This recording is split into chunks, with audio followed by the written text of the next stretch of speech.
onwards and onwards, forever forward, ride a vibe.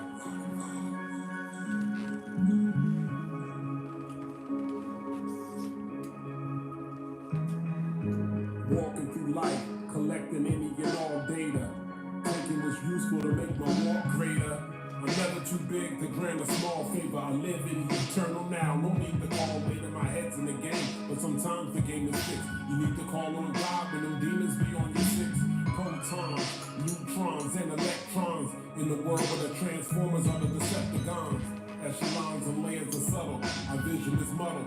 Reality bursts our bubble to keep us humble. Who's gonna believe in me when everybody for themselves and needs food but me? Sometimes my life is up and down. The irony of being lost and found, but nevertheless they upward bound. Sometimes I'm still curious about who loves me now. I guess I'm about to find out when I look around. Listen up now. Life's about echelons. You gotta know what level you're on. Promise to stay up, baby. Promise to stay up, baby. Life's about echelons. You gotta know what level you're on. Promise to stay up, baby. Promise to stay up, baby. The same ones who slept on me hardly checked on me. Toxic bonding through trauma, they do a hex on me. If not related by blood, then by spirit. At what point does love play a part in this experiment? So as an alchemist, the earth is my lab.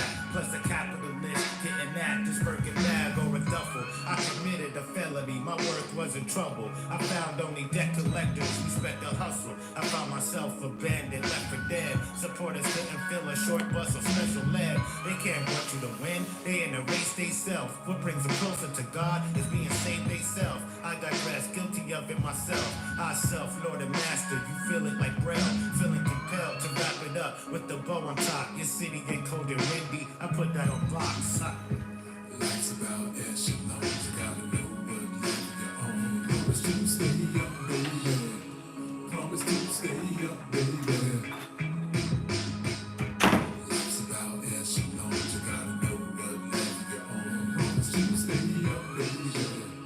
Promise to stay up, baby. Life's about echelons. You gotta know what level you're on. Promise to stay up, baby. Promise to stay up, baby. Life's about echelons. You gotta know what level you're on.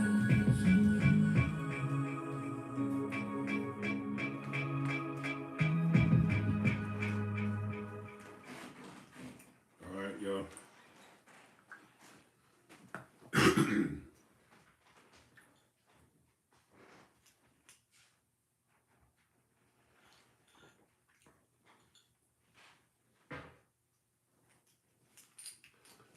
Mark, are you ready? Yeah, I'm just getting to the page right now. But yeah, whenever you're ready, Nasir. All right. So we're going to start it off by saying Amatula Panetir, Sawek Tulamenta Panetir, Aul Dwawama, Keti Pa Haru. Give yourself to nature daily, keep yourself for nature daily, and may tomorrow be as today.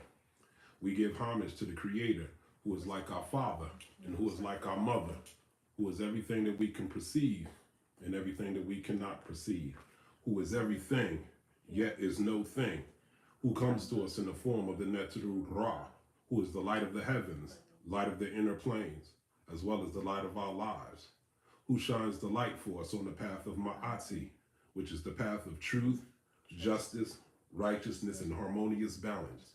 Homage to you, the one who shines in and through us as a beacon of light for those who are blind to the facts of their place and their position and their responsibilities in the divine scheme of things. May we be Ma'akaru, true of thought, word, and deed, to our highest reality. And in our moments of crises and the dark nights of the soul, when it appears that everything, everyone and everything, everyone and everything else has let us down. So it is, and so shall it be. I'm in my eye. Greetings, Yiti, to the righteous and respectable chat. Y'all know what it is, so it's the protocol. Let us know where you're from. It's always respectable when people think highly of themselves enough to respond, when people want to acknowledge them. So let us know where you're coming from in the chat.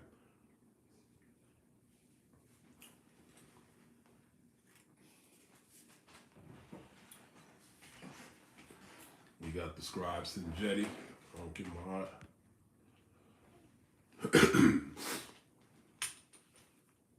We got Portia Ray, Uncle Mahat. Tara Colker, Uncle Mahat. Kaiti, Deborah Sledge. Where y'all from though? Got Jason Holmes. Senefer Jason Holmes. From where's he from? Neb Ra Saka. You know, he's Kemet in America. Tristine Marit Alton Garns from New Haven, Connecticut. Charlene from Long Island. Okay. Zeal Grace from New York. Jalima. Yes. Shaika. All right, Shaika.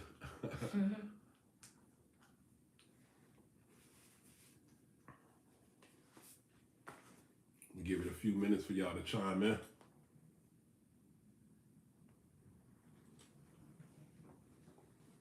So I'll start by saying Iyiti and welcome to the Communion Experience. I'm your host today, Nasut Biddy Ross Uncle Kepper. Today you know me and my moniker as Big Chief Solo Raw. As y'all can see, I'm here by myself today.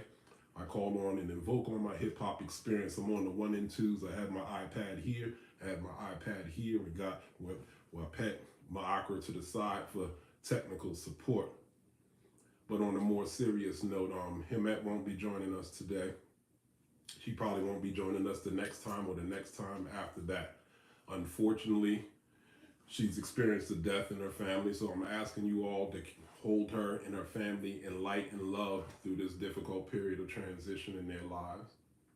She's invoking her right for the 70-day Sabbath period as per our tradition. In our tradition, when someone transitions, you have approximately 70 days to mourn. Now, it is her right if she wants to come back before that, but when we take the Sabbath, we are relinquished and we get to suspend our activity or of us being active members in the temple. So actually, I encourage her to take the full 70 days because no one on here could contest that. Hands down, Himet has been the most persistent and the consistent when it comes to maintaining and sustaining this legacy and this temple as we know it on the front end and as well as the back end. And I take no qualms with stepping forward and coming forth as the Nasut Biddy of the temple and taking the opportunity to clarify and establish or re-clarify and re-establish order, because that's what it is that I do. So with that being said, there's always this talk about the return of the divine feminine, and they keep making it seem like the masculine is going to go somewhere. So I'm here to say there is no divine feminine without the sacred masculine. There's the divine feminine, and then there's the sacred masculine. Both have to exist simultaneously if it's going to be true order. If they're not both present, then whatever the structure is wrong. So there's the divine feminine and there's the sacred masculine. And I want to say that all expressions of femininity doesn't qualify for divine feminine, just as we learned as all expressions of masculinity doesn't qualify for the sacred masculine. And I say all that to say that as Nasut Biddy, when you get me, you're going to get the big papa energy. We're clear of the big mama energy. You're going to get the big papa energy. When you hear me, everything is always going to be about a call to order. So emotions and feelings are good. Yes, process your emotions, but your emotions need to be processed through a filter. And us as Kemites or Kemeti, our filter is Ma'at. So our emotions and our feelings all must be processed through that filter of Ma'at.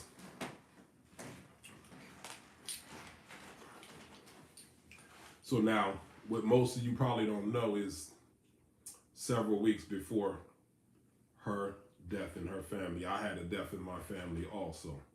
But I realized that we're at war. We're at mental, physical, spiritual, and psychological war. So both the leadership can't be down. I'd rather Himet take it down and get her rest and renewal because she's done so much for the temple as well as so much for me personally. So she deserves that rest. I, for myself, I'm at a different position and point in my life. So I'm up for all of the smoke right now. So we're at war. Now, sometimes our people are superstitious. Sometimes in the ATR tradition, people are very superstitious. They're always looking for negative signs. So some people are like, well, Soot had a death in his family, and Hemet had a death in her family. What's that mean? Does it mean that they're not right? By now, you should all know that death is not a calamity. Death is just a natural cycle.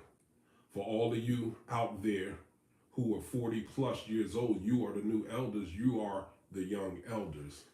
And you should all know by now that there is no promise to have a sequential life, meaning you're not promised to make it to old age.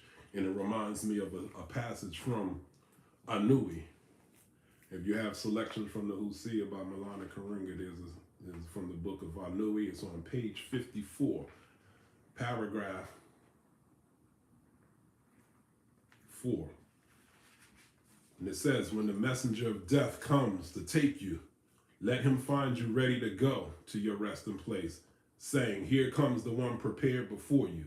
Do not say, I am too young to be taken. For death comes and seizes the baby at his or her mother's breast, as well as the man and woman who has reached an old age. Right there, it is promised. Nothing is promised. Our sequential life is not promised. We've seen children in the womb get taken. We've seen the infants get taken, teenagers, 20s, 30s, 40s. So it's not all promised. So we have to make the most out of our lives. What comes to mind is Tupac. When I think of Tupac, he wasn't always in his highest vibration or his highest light, but he's the example of a man who followed his bliss and lived his life to the fullest. Just at 25 years old, when you listen to the stories, it's almost like the man was a myth. You're like, how could he have done all of these things? How could he known all these people and all these people loved him? He lived life to the fullest. So now if we take the tools that we have, that we've learned as initiates and followers of the esoteric path, and we take it and use it to the best of our ability, it doesn't matter when we die. It doesn't matter if it's today, later on today, tomorrow, whatever. We should be prepared, and there should be no regrets in the whole scheme of things. So once again, I want him to rest and renew in the spirit of Saruj. I think sometimes people take it for granted how much time, energy, and how physically taxing it could be to be a leader in this day and time. It could tax your nervous system.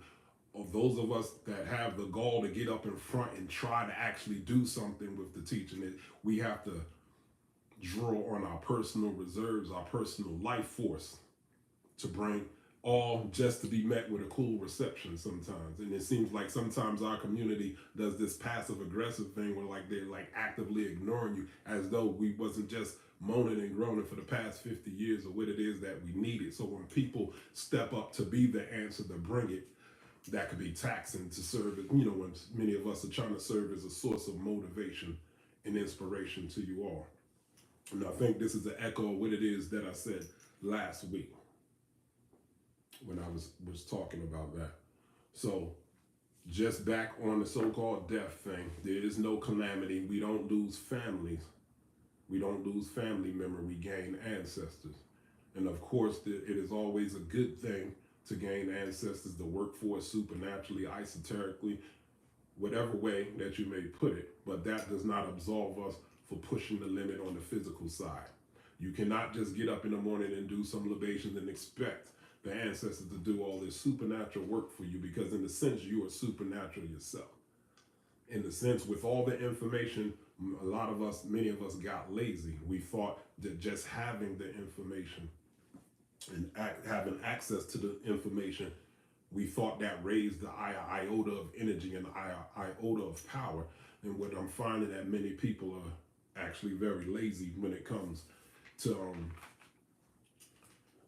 actually walking in their power. So we don't lose family, we gain ancestors. So today's lesson is going to be a lesson in posterity, not prosperity, posterity, speaking to the future.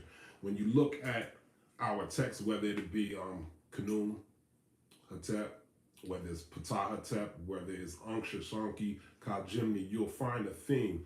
Our ancestors constantly had ideas about the future. They'll say things about speaking to the future, acting for the future, looking towards or forward into the future, thinking for the future and what is good for the future, searching for which is useful in the future. You'll see these things in the writings if you actually peruse through them conscientiously.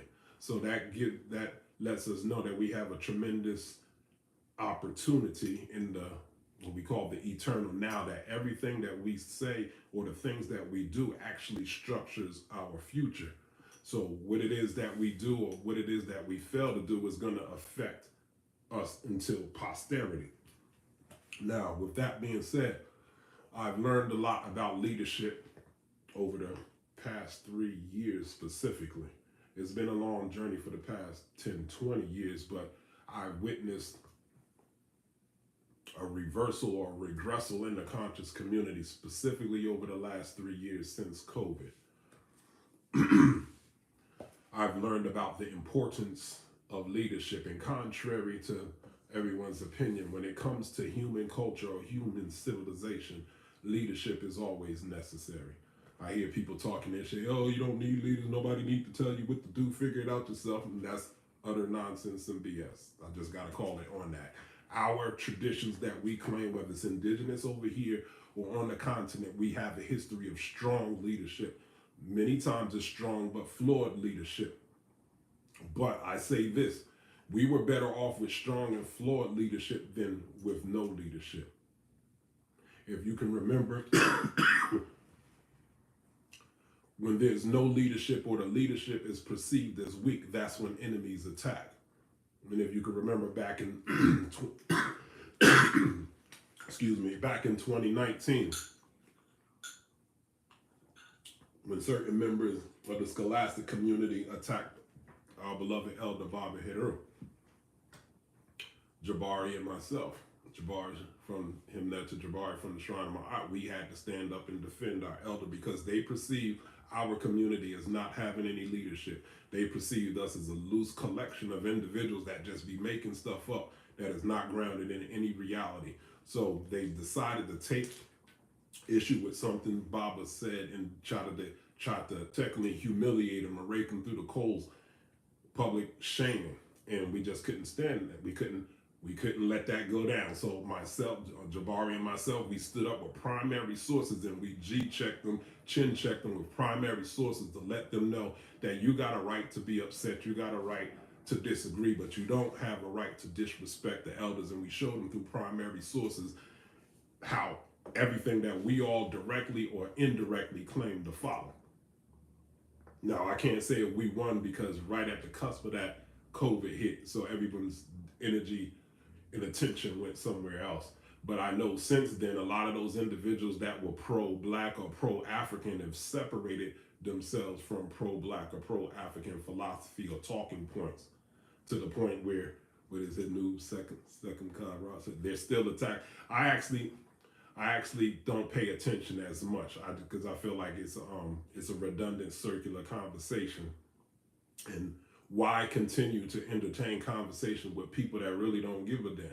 That they're not going to show up. They're not really going to show up to really qualify to see how authentic we are.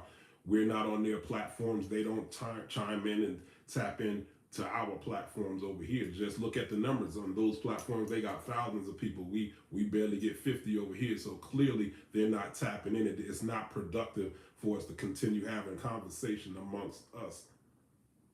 That is not even, our circles are not intersecting anymore. They're not over here, and clearly a lot of us are not over there. So even you see this thing happen this past summer with them other jokers who we thought we was cool with. What happens in during the quarantine, us as a temple, we fell back for our own reasons. When the quarantine was over, we didn't come back the way people knew us to be. Before that, we were known as the premier temple in the United States, but we fell back. So what I noticed that, remember I said, with the lack of leadership or perceived weak leadership, enemies attack. So here we have this incident that happened over the summer with people who we thought were cool. They decided out the blue that they was going to attack us. I guess they thought we was falling off or whatever, and they found out the hard way. They effed around and found out that we're good enough even on a bad day. So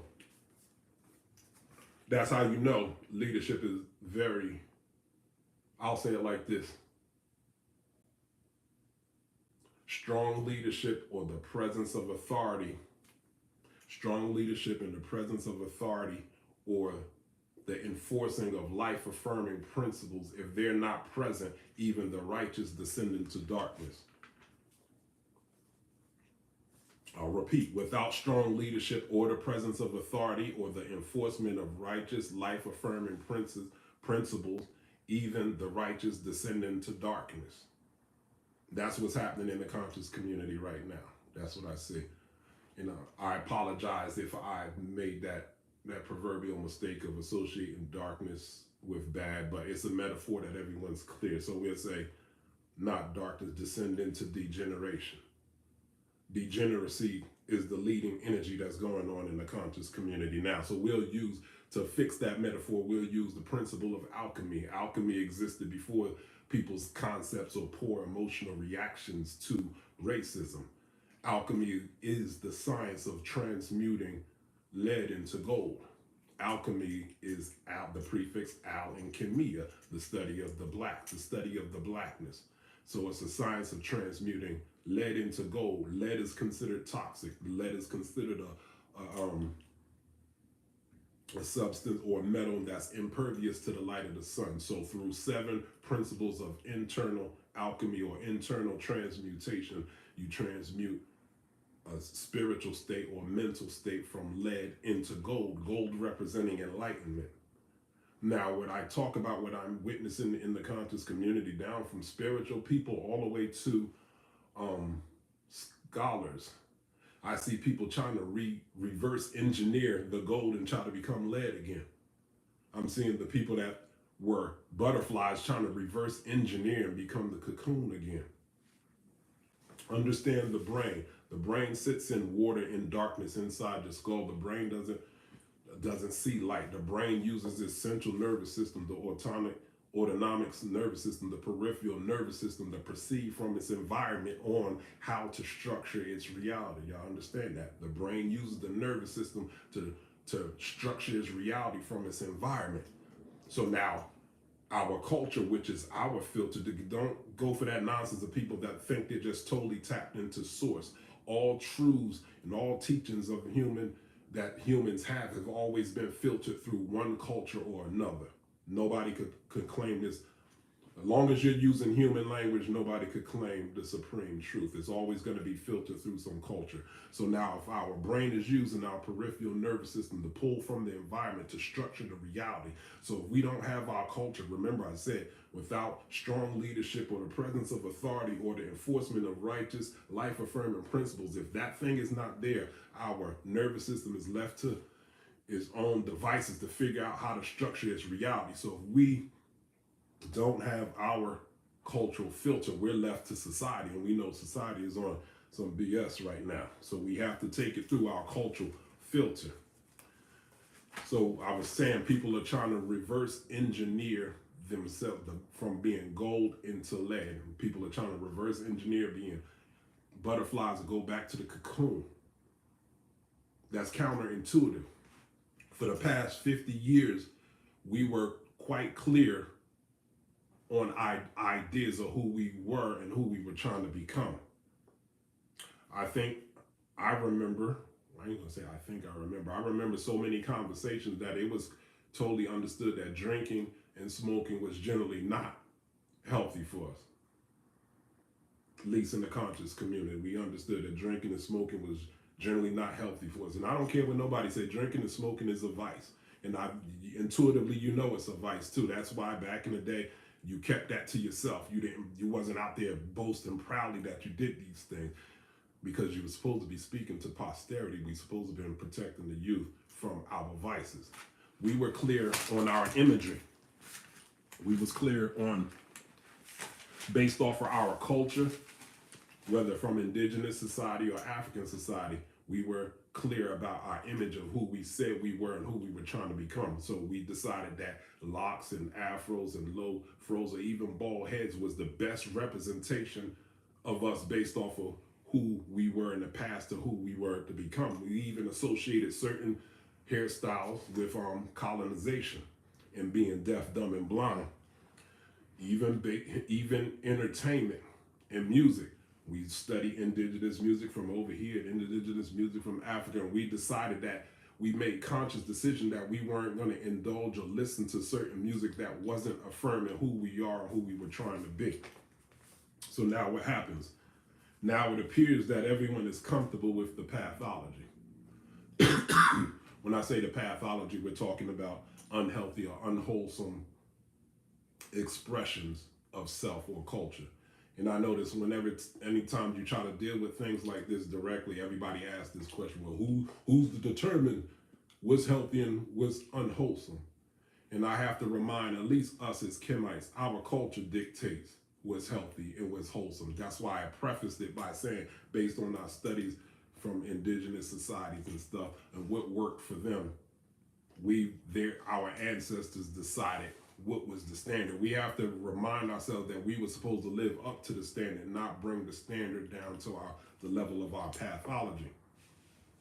So now we have this shock jock culture. Now being different is cool, but some people are just different just to disrupt, even if it spikes them, even if it undermines their own healthy state of expression. So now what I've noticed is we got prominent people just publicly drinking and smoking. Be like, damn, what happened to speaking and acting towards posterity? So now we're leading with our vices. What happened to image? People that chopped their locks off and they're wearing wigs and all this other type of stuff that was associated with colonization or being deaf, dumb, and blind. I remember when people took pride in feeling like they were different. They were like, yo, I ain't regular. I don't do such and such. I do this. You were trying to be the exception, not the rule in the Western sense. You weren't trying to be the rule or the rule. Being Kemetic, conscious, spiritual, initiated, meaning you were supposed to be contrasted from the norm. Now people are leading with the norm. People are trying to be regular. Regular is the new conscious. Regular is the new conscious that they're calling woke. So we as initiates, we're supposed to be the exception to the rule. Now we have this concept of Heru or the falcon. Over here in the Americas, they have the eagle. So Heru means day, it means that which is above, and it represents the falcon. So it represents transcendental concepts. Now I came across one of my friends on Facebook. She had an excellent quote that I feel summarizes the theme of what it is that I'm addressing today. She says, she used the eagle. She said, in order to be the eagle, you have to have vision, strength, and stamina. One without the other makes you inequipped to soar and stand out from amongst the pigeons. And I thought, wow, that was powerful. So we got falcons, we got hawks and eagles trying to align and associate with the pigeons. Be like, hey, I'm just like you. There was a time when we like, nah, I'm not like everybody else. I'm something different. I'm built different. So now we've regulated what's formerly known as conscious. It's almost like we put it to the side with Christianity as this type of thing that's somehow hindering our freedom or something that's hindering our happiness. And that's patently false. Happiness is an illusion. I'm not telling people they shouldn't be trying to get happiness, but it's illusory. It's not an actual thing. We've seen a lot of people end up in poor places in addictions all because of happiness. For instance, smoking. We got to stay on that. Smoking is about social acceptance. Nobody woke up and just said, I want to smoke a cigarette. Nobody ever woke up and said, I want to get high. You know, when you think about who was the first to ever do that, nobody woke up to say, I just want to do this thing. The tobacco companies hired doctors to smoke in commercials, so it could be associated with affluence of people of a high level. So they paid doctors to make it seem like it was cool to smoke, for us to find out a few years later that smoking was detrimental to the health. Then they invested even more. A few years later, they invested in an image of women smoking because it was considered taboo for women to be smoking. So they started pushing to the women that women are seen as powerful or more powerful than men if they smoke. So now women thought it was sexy or empowering to smoke. Now you see, smoking is about social acceptance. Even getting high, nobody woke up and just said, I'm just going to get high. That was even about social acceptance. They call it peer pressure. Here, take a hit of this. No, I'm good. And they start clowning you for not wanting to try. You tried or whatever. Don't they call alcohol liquid confidence? You'd be like, oh, I don't want to feel this way, so I'm going to drink this thing to numb my feelings of this thing to make me more powerful in this thing. Understand what I'm saying? All of this, all because of the innocent urge to want to feel good about ourselves. So wanting to feel good about who we are and feel seen and heard, our feelings and our search for so-called happiness led many people to addiction to now contradict the identity of who they say they are, have contradictory behavior. All started with people just trying to feel good. So now we have to ask, did this new shock jock culture in the conscious community start with our people not feeling seen and heard? Y'all heard me express my frustration about when some of us, especially artists and stuff, present things that our community keeps saying, we need to do this, we need our own music, we need our own image. So you got people dedicated to being the answer to these things, excuse me, that our people keep saying that we need, and then when it gets brought, people seem like they're almost going out their way to ignore it.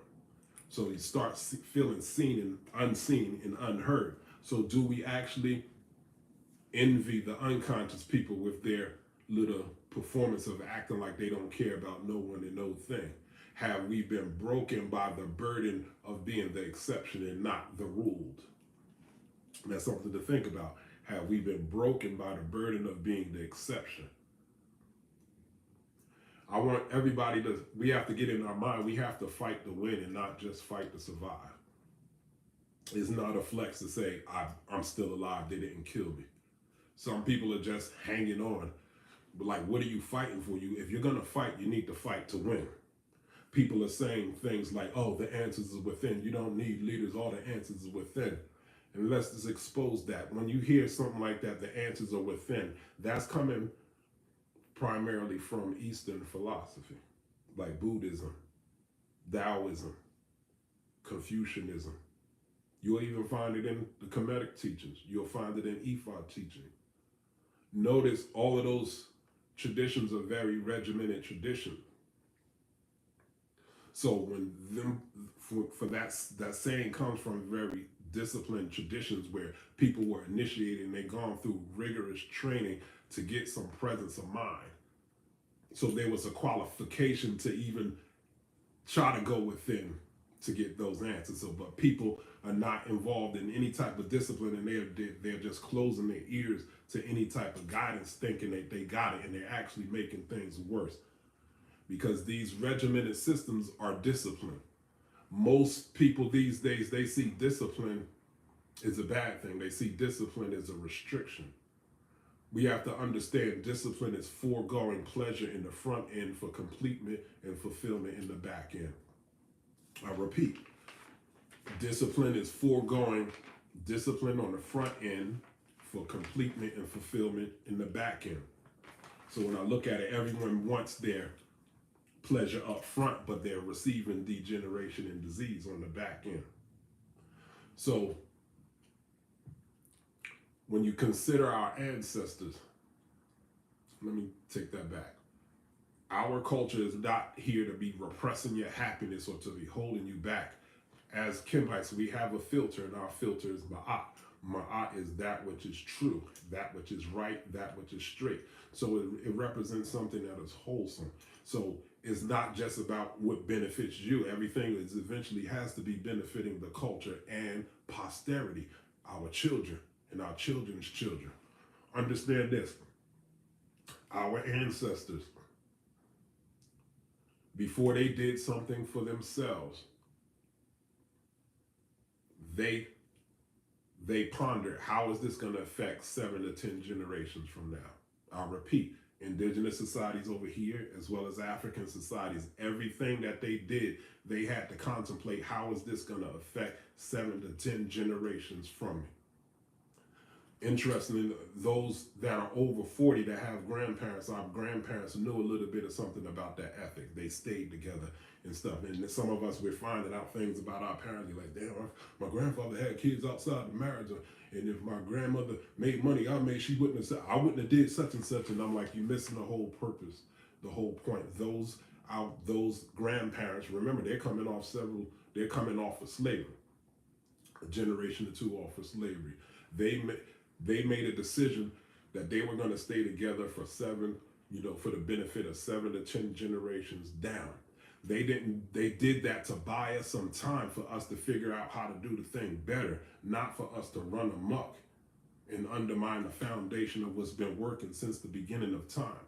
It may be a flawed model, but once again, just like the leadership model, we were better off with the flawed model than we are now doing what it is that we're doing now. So once again, they bought us time to figure out how to add to it and make it better, not just to be in our feelings and just do our own thing and run amok. I hope you understand that. So I'm here to remind you, Kemites, we are not regular people. Kemet was always the light of the ancient world. We don't follow trends. Us as Kemite, we set the trends. The ancient world always looked to Kemet for their leadership and their guidance on what was the way to go. We wasn't following other people. Kemet was rarely, if ever, influenced by outside cultures. And if it was, they took it and remixed it in a way where it benefited the culture to the point where it wasn't until years later that you found out this thing might have been from Sumeria or this thing might have been influenced by such and such. They took it in a way where it benefited the culture for posterity. So you're not regular people just to be indulging in your emotions. Remember, your emotions and feelings, that's the divine feminine, but it has to be ran through the filter of Ma'at. It has to be ran through the filter of Ma'at to distinguish between what's real and what's real and what's unreal. Because if not, all of that feeling is going to lead, it naturally has the tendency to lead towards chaos. That's why you need the masculine. The feminine is feeling, the feminine is abundant feeling, but the abundant feeling needs to be brought into a structure in order. Excuse me. So the call to order is to honor your initiation, to be the best version of yourself, not just for the benefit of yourself, but the benefit of the culture and to prosperity, the elevation of the culture and for the future generation. Bring honor to the ancestors and don't embarrass the future generations. Because after all, we come through the future generations. I've listened to conversations with certain people and they're mad at the generations before them. They feel like the generations before them dropped the ball and they feel like they've been given nothing to work with. So they're angry and it's almost just a spite. Everybody's just doing some off-brand stuff because they felt that they wasn't given enough to work with. So I'm saying now, ahead of time, we are the ones we've been waiting for. So when you transition out of this plane, you're going to come back through your children's children and you're going to be like, yo, what's going on? What's happening here? So we have the ability right now in the here and now to shape and structure the future for our benefit, for all of our benefit, not just our personal benefit, but the elevation of the culture. So, for instance, you all know that I do music. But the music that I do is aligned with my behavior and my identity. In hip hop, you'll know me as Big Chief Solar Raw, but you understand Big Chief Solar Raw is actually is the hip hop way of saying Nasut Biddy Raw Song Ku Kepper. And I'm speaking to my experience as a highly spiritual person dealing with the challenges of this world. So now, imagine 100 years from now, the kids is like, yo, I was checking out some of the music from the ancestor, the Soot. He went by Big Chief Solar Raw. He was killing it. Like, you heard of Nas and Black Thought, I think he was up on their level. And he like, Baba, if everybody was so woke at that time, why wasn't more conscious and wholesome music leading at that time? Why was there such degeneracy going on at that time? Would that be an indictment of us? When I look at The brother Sanaket, what he's doing with the gods and glyphs and beautiful, strong, and powerful images of the net to would the children be like, oh, Baba, I noticed, people seem like they were wilding out at a certain time. Why wasn't they leading with more wholesome imagery at that time if everyone was so conscious and everyone was so woke? Would that be an indictment of us? When I listened to the scribe Sanjeti with his contributions with Metal Netter. Do y'all remember like 10 years ago, everybody was like, I wish I could learn Metal Netter. They looked at it as this mystical language. I wish I could learn the language of the metal, the language of the ancestors. And they act like if they had access to that language, it was going to take their personal growth to the next level. And now here he is adding it to the thing. And once again, where's everybody at? The classes should be full. So then back 100 years from now, they're going to be like, why wasn't everybody rocking this language? What's going on? Is that an indictment of us? If we're so conscious and so woke, why aren't we using our stuff? I keep saying, stop being satisfied with being the culture that constantly complains about not being a culture. Why do we have to perpetually be the ones that's talking about, oh, they did this to us and we used to this and do it? It's not as complicated as y'all think. You have the tools. Many of you have access to the tools. All you got to do is use it. It wasn't meant for us to be stuck. All the tools are powerful. It wasn't meant for us to be stuck no more than a few months at a time. We should not be stuck for years. It's kind of like taking a shower. Everyone knows how to bathe themselves. You could go so many days before you start feeling icky. And when you get in that shower, nobody has to keep instructing you on how to take the shower. You go in, you get to where you know the stink and the dirt is, you get in and out of there. You can take a thorough shower within 5 minutes. So if you relax in it, you can be 10 minutes, 20 minutes, all of that. And then you move on with life. And everybody keeps restudying the tools and stuff like, get in there, do it, and move on. We've gotten to the point where we've ritualized and crystallized our pain. And we keep identifying and re-identifying with our pain. And it's disrespectful to the fullness of who we are, because we're acting like we haven't had positive and profound positive experiences since the pain and the disappointing experiences. Why aren't we constantly refining and defining ourselves by the positive, powerful experiences? Why does, when somebody say keep it real, why does it always have to be associated with something painful? So we have to get into reframing our reality. That's the call to the order. So as this video, I'm calling y'all in. I'm reeling y'all in, because things are going too far. It's disgusting what I'm seeing out here. Things have gone too far. That's what religion is. Religion is to pull you back in. Remember, it's the bind back to God. That's what yoga is, to yoke back to the divine. It's like, get over here, man. You bugging. I let you have some freedom, and now you wilding out. You're making all of us look bad. Come on in, bring it on in. And I'm not attacking anybody personally. This is just what I'm seeing online. People are not leading with culture. People are not leading with ma'at. So let's get back to leading with a ma'at culture, with a ma'at cultural filter. Let us fight to win and not just survive. In order to do that, we need a new commitment of time, energy, money. And this last one I never emphasized as much as I should have, but we need presence.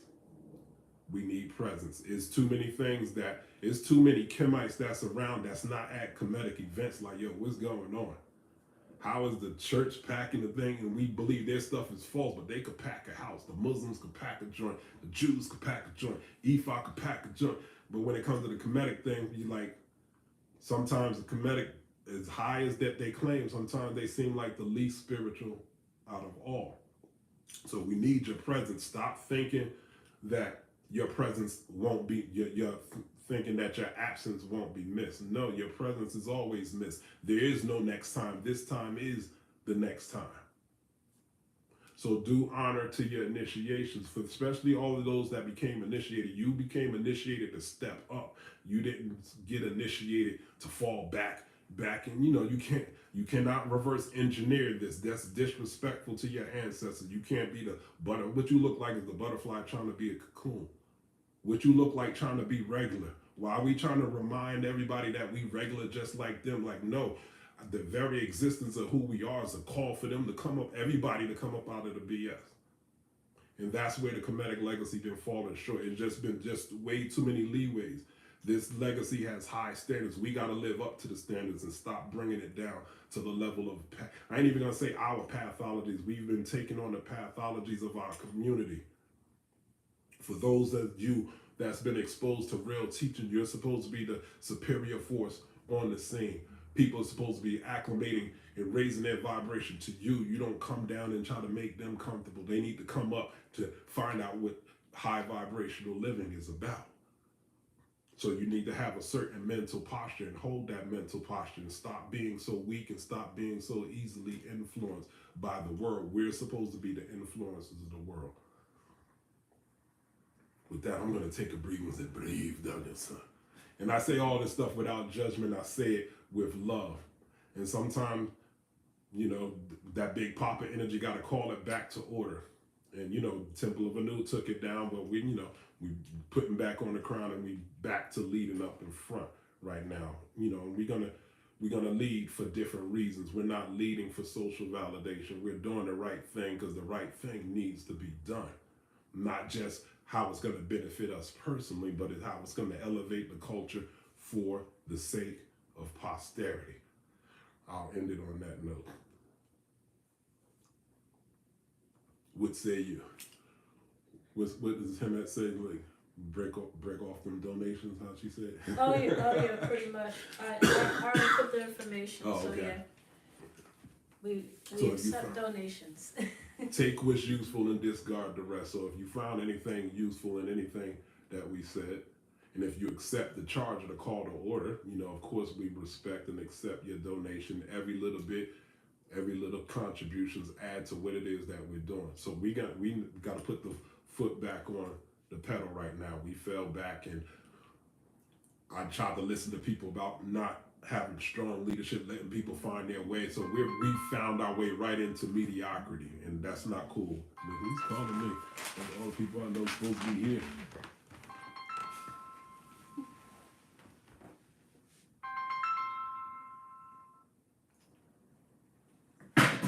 Anyway, I said what I said. So till next time, I'll yell at y'all in 2 weeks for part 2 of this conversation.